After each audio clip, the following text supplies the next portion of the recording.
اس چھوٹے سے چینل کو یوٹیوب نے سلور بٹن کیسے دے دیا؟ السلام علیکم، کیسے ہیں آپ سب؟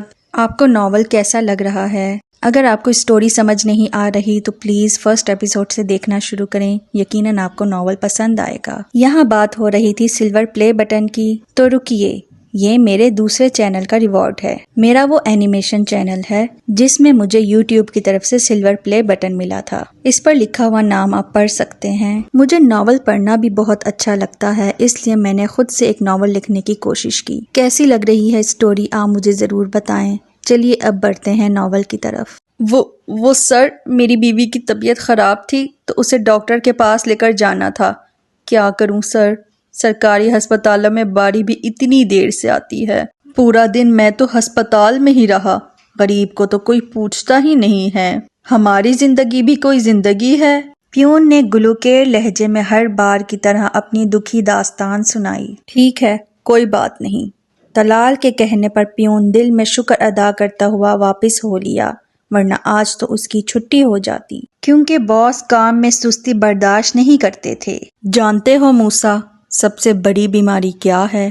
طلال نے اس دوران خاموش بیٹھے موسیٰ سے کہا۔ کیا سر؟ اس نے ناسمجھی سے پوچھا۔ ہمدردی حاصل کرنے کی۔ وہ سیٹ کی پشت سے ٹیک لگائے گہری سانس بھر کے کہنے لگا، جب ہم اپنی تکلیفیں بڑھا چڑھا کر دوسروں کو محض اس لیے بتانے لگیں کہ وہ ہمیں ہمدردی کی نگاہ سے دیکھیں گے تو سمجھ جائیں کہ آپ شدید بیمار ہو چکے ہیں اور آپ کو عزت نفس اور خودداری کے مرہم کی اشد ضرورت ہے۔ موسیٰ سانس روک کے اس کی باتیں سن رہا تھا۔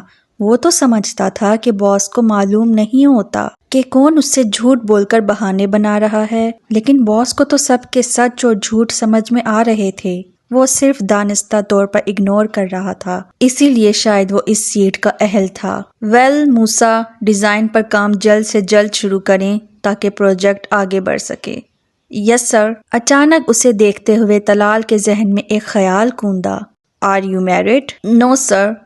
تو ابھی تک شادی کیوں نہیں کی؟ ایکچولی سر، میرے والدین حیات نہیں ہیں اور ایک سسٹر ہیں جو دبئی میں اپنی فیملی کے ساتھ سیٹل ہیں۔ وہ جب آئیں گی تو کوئی رشتہ دیکھیں گی، کیونکہ یہ معاملات تو لیڈیز ہی بہتر طور پر ہینڈل کر سکتی ہیں۔ موسیٰ نے تفصیلاً جواب دیا۔ آپ نے خود اپنے لیے کوئی پسند نہیں کی؟ دیکھنے میں تو ٹھیک ٹھاک ہیں، کسی نے آپ کو تو پسند کیا ہوگا۔ طلال کے پوچھنے پر وہ تھوڑا نروس سا ہو گیا۔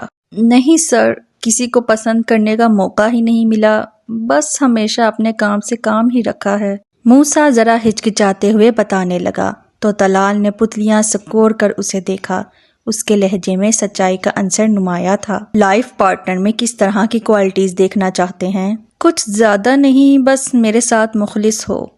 طلال نے کبھی کسی امپلائی سے ان پروفیشنل بات نہیں کی تھی، اس لیے موسیٰ کو طلال کے سوالات پر تعجب ہونے لگا۔ دراصل میرے ایک عزیز بھی اپنی بیٹی کے لیے پریشان رہتے ہیں، اگر آپ انٹرسٹڈ ہیں تو میں آپ کو ریفر کر سکتا ہوں۔ طلال کے کہنے پر موسیٰ ٹھٹک گیا۔ شیور سر، آپ کے عزیز ہیں تو میں کیسے انکار کر سکتا ہوں۔